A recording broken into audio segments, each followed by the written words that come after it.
Parlayan çünkü katı ötkür. Ayama bu garipleri. Çap, çap, bölükle.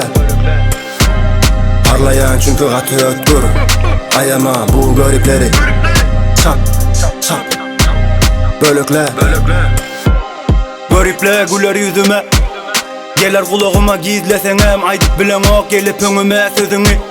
Geçmiş dönmez yüzüme, çap ayama. Çalk kayar ayağınam, kaçmayanam. Burlar çatlasa da yazayın şert dayamana, bir de çatmayarım. Bilip bilen okla dine çatlayala, senim çatlasanam gelip olan ok dene. Diğer ok galı deger, urar navi kelleden serp yere.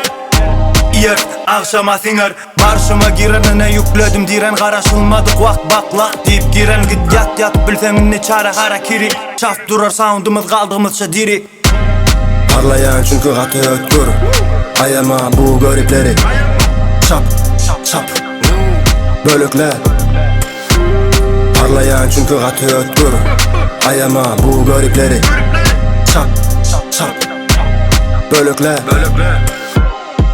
Herkim tanayakım övünmesegem. Şap alırız eğer bölmese de.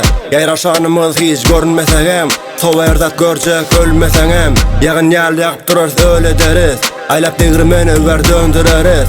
Aftay bize kan öndürsene. Yak eret kulakları ben gırgeret. Alın maaş olsun dayın yegenlerine. Berekelle maşallah begenene. Barem işe bize süce emenene. Bozulmasın ara yoksa nörler mene mene. Bula görmek isteyen fleximi. Sucaryalı almak isteyen lesini. Kerkim bile vesimi. Parlayan çünkü katı ötkür. Ayama bu garipleri. Çap, çap, bölükle. Parlayan çünkü katı ötkür. Ayama bu garipleri. Çap, çap, bölükle.